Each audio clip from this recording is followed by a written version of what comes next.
자, 오늘 제가 시리즈를 적어봤어요. 꼭 점검 시리즈 이렇게 이제 해서 우리 중간에 가끔 한 번쯤 점검할 필요성 있는 그 테마를 가지고 오늘 말씀을 전하는데, 오늘 첫 번째 시리즈로 오늘 구원은 예수님과의 사귐이다. 구원은 예수님과의 사귐이다. 이 제목을 함께 좀 말씀을 나누고자 합니다. 우리가 차를 운전하다 보면 딱 자리에 앉잖아요. 그러면 바로 출발하는 사람은 없지요. 백밀러, 사이드 밀러가 제대로 펴져 있는지, 백밀러가 맞춰져 있는지, 기름은 있는지 없는지, 이런 기본적인 것을 준비하면서 점검하면서, 그런 다음에 점검이 끝나면 출발하는 게 보통 자동차 운전하는 방법입니다. 아마 이 무턱대고 앉자마자 출발한 사람은 없을 겁니다. 우리 신앙도 마찬가지입니다. 한 번쯤은 중간 점검이 필요하다고 생각합니다. 그런데 저는 앞으로 3주 동안에 꼭 점검해야 될 시리즈를 통해서요, 세 가지 테마를 좀 나누고 싶습니다. 첫 번째는 구원입니다. 두 번째는 믿음입니다. 세 번째로는 여러분 평안입니다. 우리가 이게 삼각관계인데 정말 중요한 단어인데요, 이거를 잘못 알고 또 잘못 믿고 또 잘못된 것을 추구하다 보니 엉뚱하게 신앙생활하면서도 기쁨이 없고 자유가 없는 경우가 있습니다.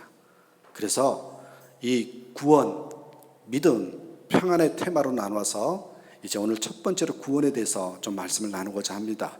특별히 여러분, 오늘 구원에 대해서 말씀을 나눌 때 이 구원이 흔들릴 때가 있지요.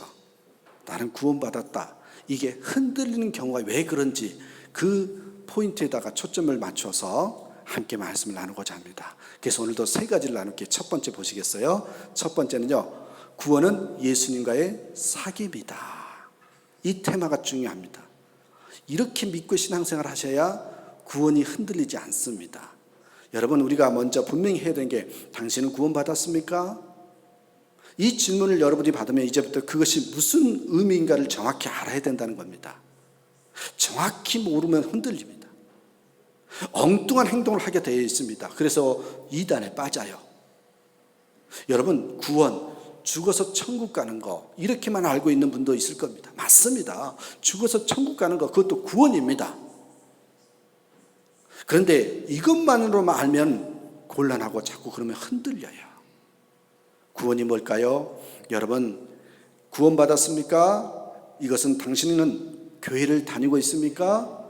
세례를 받았습니까? 기도와 말씀 생활을 하고 있습니까? 성령의 은사가 있습니까? 하고 묻는 게 아닙니다. 그게 아닙니다.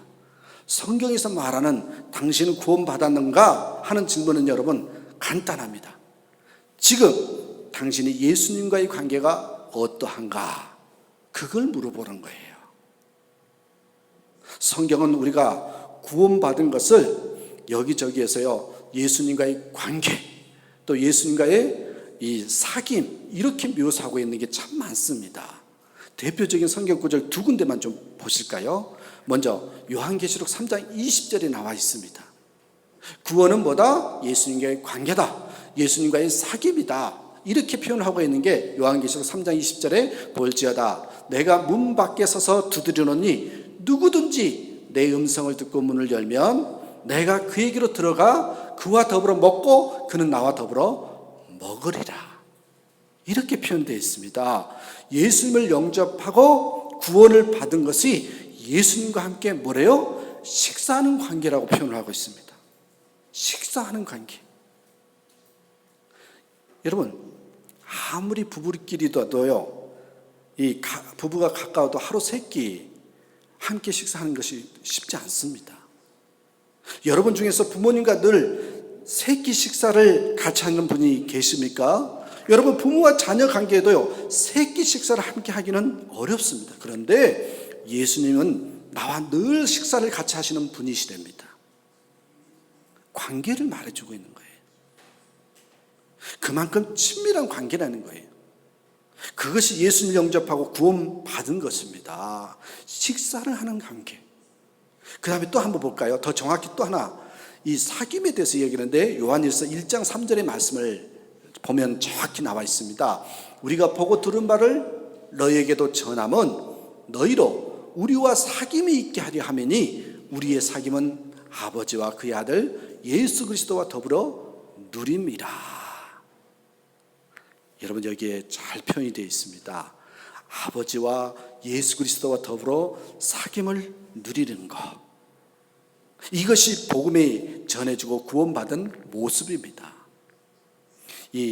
제가 하나 또 써봤는데, 마틴 로이드 존스 목사님이 이런 말을 했어요.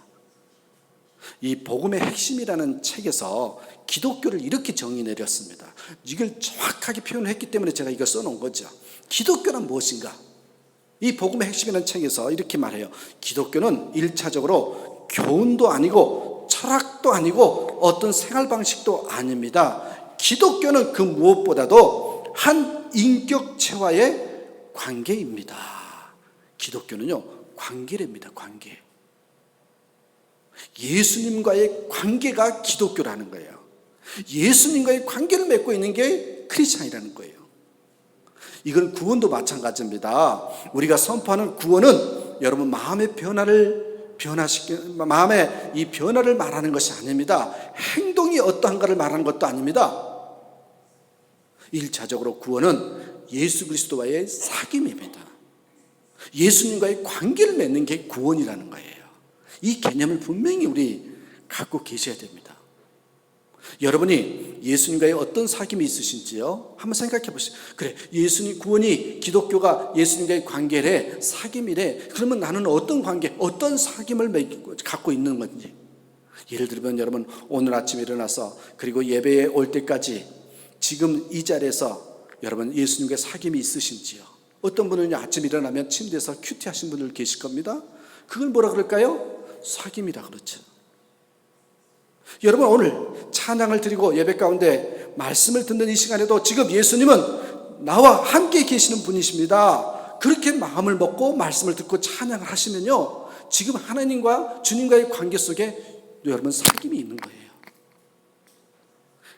그런 사람은 매 순간 자기의 구원을 보고 경험을 하면서 살고 있는 것입니다. 분명히 구원은 어떤 사건이 아닙니다. 관계이자 사귐입니다. 그러기 여러분, 늘 주님과 사귐이 있는 삶이 되길 간절히 축원합니다. 오늘 구원이 무엇인지에 대해서 첫 번째로 말씀드렸어요. 그럼 두 번째로 볼까요? 우리 안에 오신 성령님으로 인해서 구원이 점검되는 겁니다. 무슨 말이냐? 여러분, 내가 느낌으로 구원 받은 것 같아, 구원 아직 못 받은 것 같아, 감정으로 그렇게 평가해서는 안 된다는 거예요. 말씀으로 평가를 해야 되고 말씀으로 점검해야 된다는 거죠. 말씀이 어떻게 나와 있는지 한번 보셔야 됩니다. 여러분, 우리가 우리 안에 오신 성령님이 계시는데 이 성령님을 통해서 구원을 점검하셔야 된다는 게 말씀에 나와요. 오늘 본문의 말씀, 여러분 우리가 고린도후서 1장 21절 2절 봤잖아요. 여러분, 오늘 본문의 사도 바울이 요 구절이 뭐냐면 고린도의 성도들에게 우리에게 주신 구원의 은혜가 얼마나 놀라운지를 말씀하고 있어요. 이 두 구절이요, 깊은 뜻이 담겨 있어요. 우리는 어떤 값을 치르지 않았는데, 별 값을 치르지 않았는데 가장 귀한 예수 그리스도의 피값이 들어온 구원을 얻었단 말이지요. 여러분, 아멘이지요. 다를 때는 제가 아멘을 부탁을 안 하는데요, 이럴 때는 아멘 하셔야 된다고요.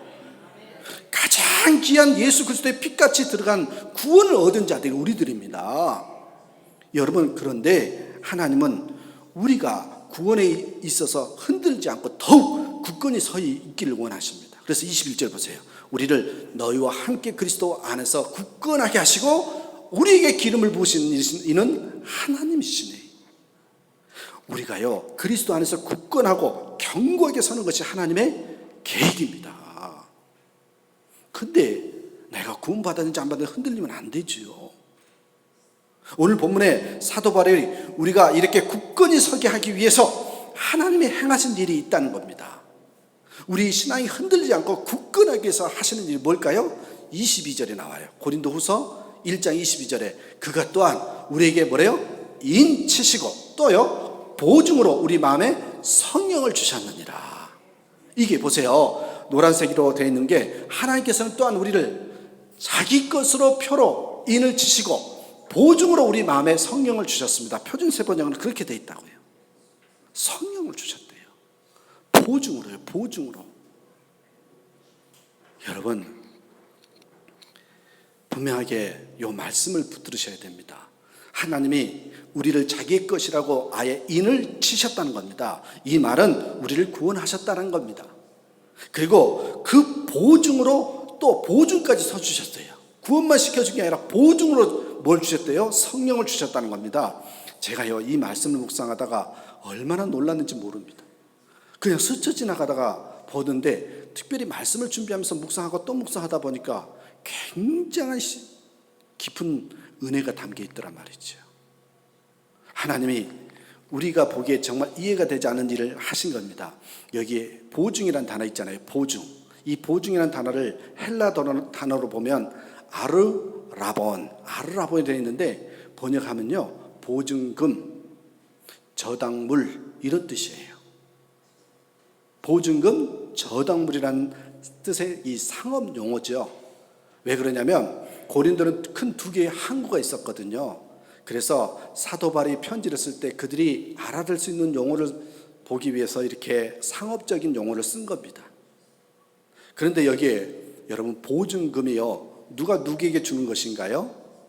집이나 물건을 사는 사람이 파는 사람에게 주는 거 아닙니까? 집을 구입할 때도 보통 보증금 몇 % 정도 주면 그 다음에 계약을 하고 나중에 전체 금액을 주는 거, 그게 보증금 아니에요? 그런데 오늘 성경을 보십시오. 하나님은요, 정반대 일을 하셨어요. 정반대 일을 하셨어요. 우리에게 구원을 주시면서 받는 우리에게 또요, 보증금까지 얹혀가지고요, 주신 거라는 거예요. 그러니까 우리가 못 믿은 거예요. 너무 이거 파격적으로 대해주니까. 그 보증금으로 주신 것이 하나님의 어느 한 부분이 아니라요, 뭘 주셨대요? 성령을 하나님께서 주셨다고 얘기를 합니다. 고린도 교회 교인들이 이 편지를 쓸 때요, 여러분 읽을 때 충격이었을 겁니다. 아마 딱 편지를 받고 읽었을 때 충격이었을 겁니다. 어디에 그런 것이 있느냐 말입니다. 여러분, 예를 들어 볼게요. 왜 충격인지 아니면 여러분, 이 내용이 이런 내용이거든요. 어느 사람이 봉해지로에 집을 구하려고 공인중개사를 찾아갔습니다. 좋은 집이 있나 보러 왔습니다. 그랬더니 중개사가 키를 하나 주는 거예요. 이게 뭔가요? 집 키입니다. 그래요? 이 집 가지세요 그러는 거예요. 제가 행정처리는 다 해드릴 테니까 그냥 이 집 가지세요. 이런 황당한 일이 어디 있어요? 그런데 집을 열고 들어가 보니 모든 가구가 다 새 것으로 구입되어 있습니다. 이게 뭡니까? 그랬더니 공인중개사가 이거 다 쓰시라고 구입해 놓은 겁니다. 이런 황당한 일이 어디 있어요? 또 그러더니 또 하나 키를 또 줘요? 그게 뭐냐 그랬더니 타고 다니시라고 차키까지 주시는 거예요. 여러분, 황당한 일이죠. 이런 중개사가 있을까요? 이런 공인중개사가 있을까요? 만약 이러면 정말 말도 안 되는 일이 벌어진 겁니다. 그런데 여러분 아십니까? 오늘 말씀이 뭐냐면 오늘 하나님이 이것과는 비교도 되지 않을 일을 하신 겁니다. 하나님과 원수인 우리에게 예수님의 생명을 치르시고 하나님의 자녀가 되는 구원을 주셨습니다. 그리고 거기에 이것을 보증금으로 성령 하나님을 얹혀주셨습니다. 말씀이 그렇지요. 여러분, 이걸 뭐라고 표현할 수 없는 일이잖아요. 우리는 성경에 기독교 용어로 이렇게 황당한 일, 이렇게 말로 표현할 수 없는 일, 이걸요 한 단어로 뭐라고 하십니까? 한 단어로요, 은혜라고 하는 겁니다. 은혜라고. 이것을 은혜라고 하는 것입니다. 사랑하는 여러분, 하나님의 마음을 아셔야 합니다. 하나님은 사랑하는 여러분이 내가 구원받은 자녀인지 내 아버지가 하나님이시지, 내가 구원받은 자녀이지 내 아버지가 하나님이시지, 이것을 알길 그렇게도 원하신다는 거예요. 그래서 우리에게 이 구원을 점검하고 굳건히 할 수 있도록 은혜를 주셨습니다. 그것이 성령님이 마음에 오신 겁니다. 여러분, 오늘 이 자리에 앉아있는, 이 자리에 나왔어도요 여전히 마음에 구원에 대한 확신이 없으신 분이 있을 것입니다. 한때는 주님을 그렇게 뜨겁게 영접하였고 그렇게 사랑한다고 고백했는데 지금은 잘 모르겠어요. 나도 내가 구원받았는지 아닌지 잘 모르겠어요. 그런 분이 계시다면 여기에 문제가 있는 거예요. 이게 문제인 거예요. 우리 마음에 구원의 보증으로 오신 성령님에 대해서 너무 쉽게 지나치게 된 것 때문에 그래요. 그냥 아는 정도이지 그분과의 소위 말하면 사귐이 없는 거죠. 교제가 없는 거죠. 그게 문제입니다. 저는요, 제 이야기 죄송합니다만은 중3 때 목사가 되는 꿈을 가졌습니다.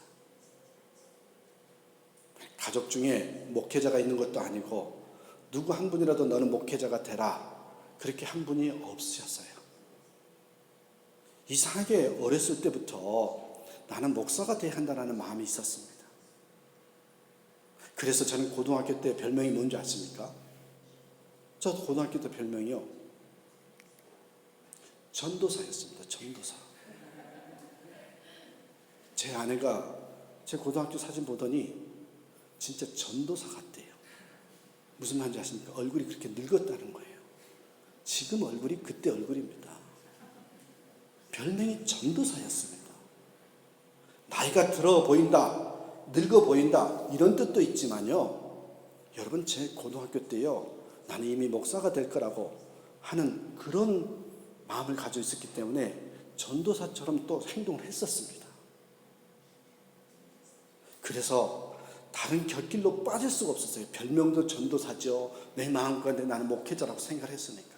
그래서요, 정말 저는요, 고등학교 때요, 이 전도사답게요, 공부, 집, 교회, 학교, 집, 교회 이거밖에 몰랐습니다.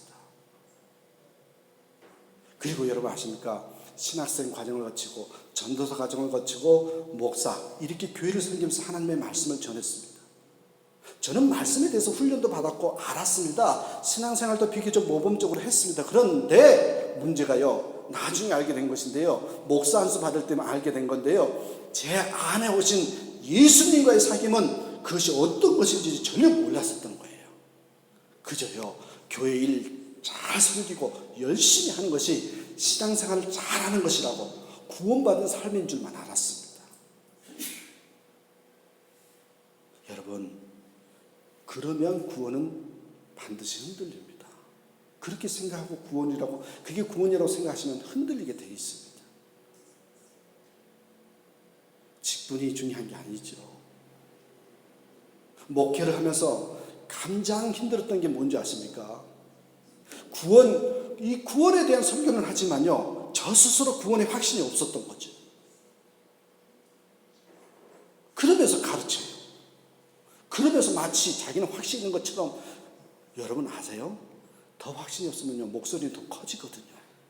아니니까 그런 척 하려고요. 참 많이 그랬던 것 같습니다.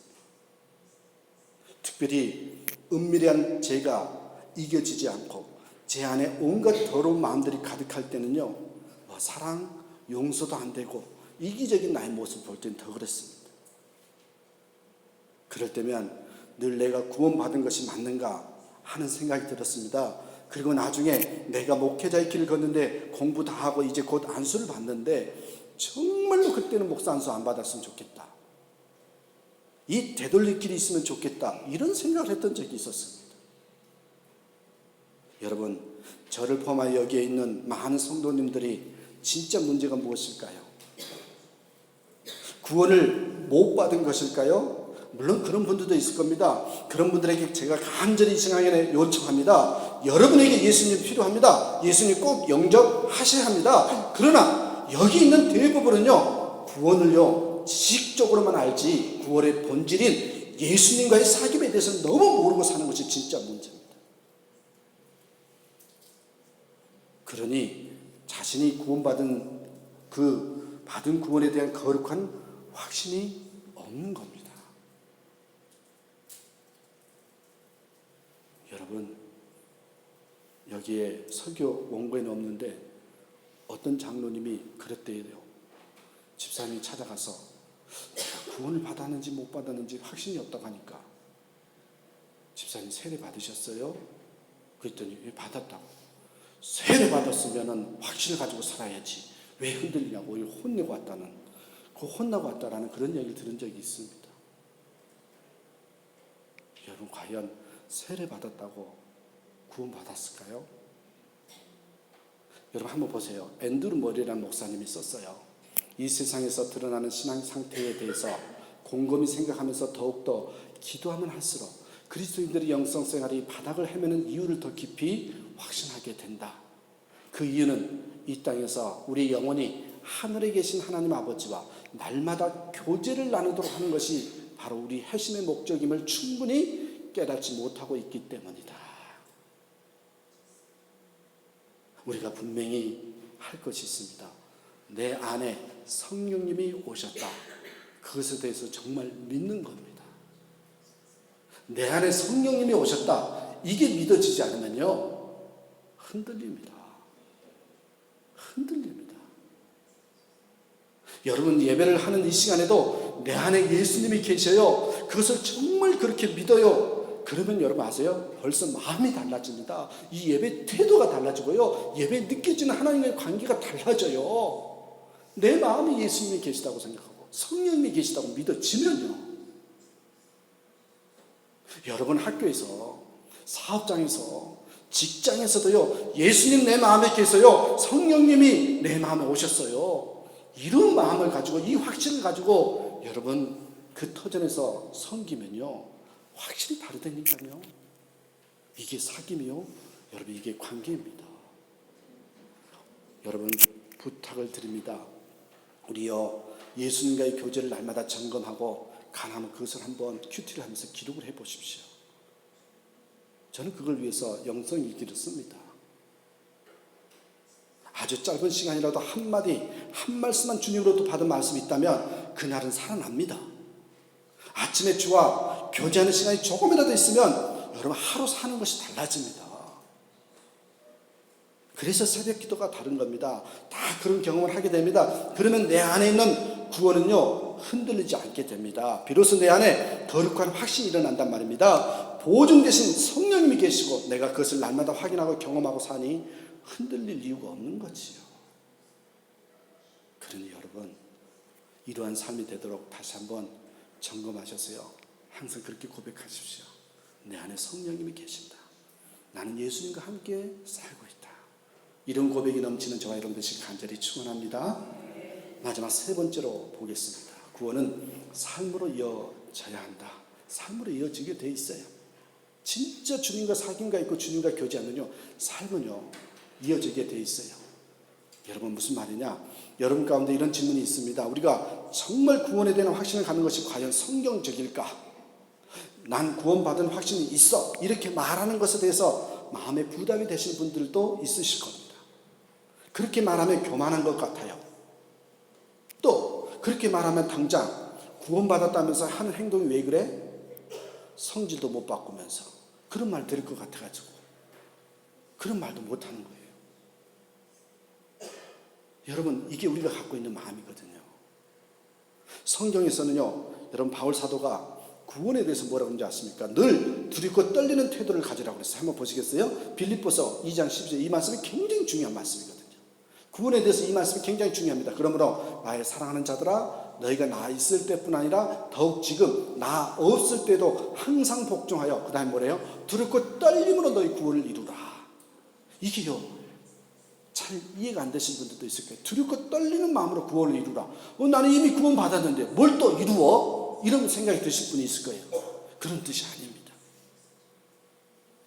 구원을 이루라고 하셨습니다. 이것은 아직 완전히 이루어지지 않았다는 말이죠. 우리가 이 말씀을 들으면 난 구원받은 확신이 있어 라고 말하는 것이 잘못된 것이 아닌가 싶습니다. 그러나 이 말씀은요, 구원에 대해서 늘 두렵고 걱정하라고 주신 말씀이 아닙니다. 여기서 구원을 이루라 하신 것은요, 우리가 예수님을 믿음으로 얻은 구원을 두렵고 떨리는 마음으로 끝까지 지키라는 거예요. 흔들리지 말라는 뜻이에요. 한마디로 말하면 삶으로 이어져서 증명되어져야 된다는 것입니다. 이걸 알기에 괴로워하는 겁니다. 여러분 우리가 이게 지금 말씀한 것처럼, 말씀드린 것처럼 그렇게 되나요? 생각보다 안 되잖아요.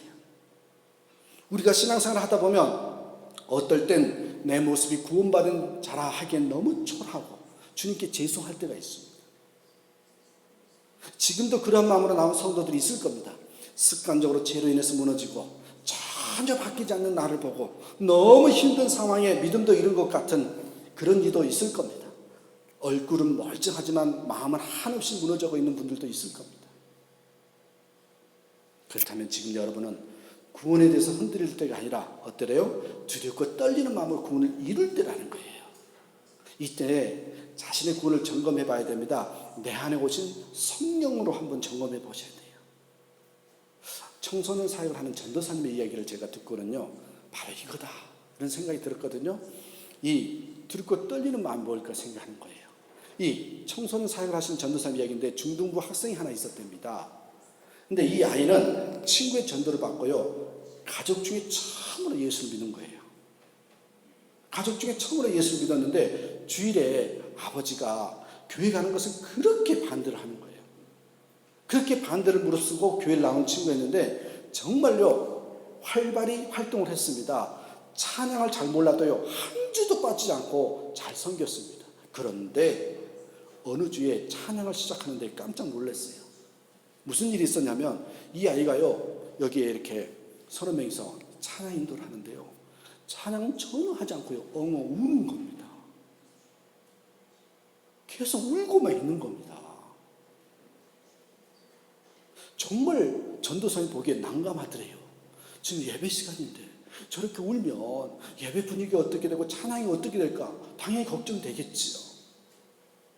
앞에서 보니까 찬양하는 선생님도 당황스러워하고 그것을 보는 이 전도사님뿐만 아니라 주변 사람들도 찬양을 어떻게 할지 모르겠고 그리고 눈물이 나면 빨리 자리에 앉던가 해야 하는데 찬양 시간 15분 정도 했는데 그 내내 울고만 있는 겁니다. 정말 누구라도 가서 끌어내려야 하는데 그것도 못하겠는데 그런데 그러면서 이제 15분 동안 찬양 정도 인도를 했는데요. 예배 후에 왜 그렇게 울었냐고 물어봤더니 아이가 하는 말이 뭔지 아세요? 전도사님이 그 학생에게 물어봤더니 전도사님 제가 예배에 왔어요. 그 말만 하는 거예요. 전도사님 제가 예배에 왔어요. 그러는 겁니다. 예배요? 제가 예배에 왔어요 하면서 또 우는 겁니다. 들어보니까 그날 아침에 아빠가 오늘 교회 가면 가만 안 둔다고 다른 때보다 더 핍박을 했답니다. 아이가 평소에 아빠 말을 어긴 적이 없었는데 그날은 정말 나름대로 죽을 각오를 하고 온 거예요. 죽을 각오를 하고 핍박 속에서 죽을 각오를 하고 왔는데 찬양 시간에 눈물만 나는 거더랍니다. 그러면서요 하나님 예배요 제가 예배에 왔어요. 이 마음이 계속 속에서 이렇게 울려 퍼지는 것 같은 느낌이 들었어요. 그래서 울음밖에 울 수가 없더라는 거죠. 찬양을 못했다는 거예요. 여러분 우리가 오늘 분명히 알아야 할 것이 있습니다. 지금은 여러분 그것은 지금 이 자리에 나온 것 자체가 사랑하는 여러분 큰 은혜의 역사라는 걸 여러분 아셔야 돼요. 은혜예요, 은혜요. 아무나 올 수 있는 자리 아니에요. 지금 내 안에 오신 성령님이 여러분 내 안에 오신 성령님이 아니고서는 이렇게 나올 수가 없는 자리에 여러분이 앉아 있는 겁니다. 그런데 우리는 그 감각이 없어요. 여러분 요한복음 14장 6절 한번 보실래요? 예수께서 이르시되 내가 곧 길이요 진리요 생명이니 나로 말미암지 않고는 아버지께로 올 자가 없느니라 분명히 이야기했어요. 이 자리에 앉아있는 것은요 아버지께로 올 자가 없더랬어요. 나로 말미암지 않고는. 그렇게 무너져 있었는데도 그렇게 무감각한 채로 살았어도요 주일에 다른 곳으로 가지 않고 이 자리에 앉아있는 것이 여러분 무슨 일입니까? 습관에 따라 걸어 나오셨습니까? 예배 시간이 되니까 나도 모르게 하늘교회에 있는 것입니까? 우리 안에 그래도 예배에 가야지, 오늘도 가서 앉아라도 있어야지. 여러분요 어떻게 우리 마음에 이런 일이 일어나냐는 거예요. 성령님이 하신 거거든요. 성령님이 계시니까요. 여러분 이 귀함을 알아야 돼요. 이걸 알아야 된다는 거예요. 이 마음을 알아야지. 성령님이 계시니까 여기에 내가 앉아있다. 이 마음에 확고한 믿음이 있어야만 구원도 흔들리지 않습니다. 우리 안에 오신 성령님을 보는 눈이 열려야 한다는 것입니다. 그러면 하나님께서 반드시 구원에 대한 말할 수 없는 확신을 주십니다. 수시로 변하는 내 신앙 때문에 어떻게 하면 확신을 가질 수 있을까요? 어떻게 사람의 한결 같을 수 있을까요? 다른 게 아닙니다. 예수님의 마음에 계심을 알면 그렇게 될 수 있습니다. 그렇게 될 수 있습니다. 그러면 저절로 구원받은 자의 삶을 살 수 있는 겁니다. 여러분 아세요? 구원받은 자의 삶을 사는 것은요, 저절로 되는 거예요. 내가 노력해서 되는 게 아니에요. 이것만 확인하면 돼요. 다른 게 아니에요. 지금 내 마음에 성령님이 계셔서 성령으로 말미암아 내가 여기에 와 있고 지금 이런 생각도 하는 것이다. 이 마음만 있으면 되는 거예요.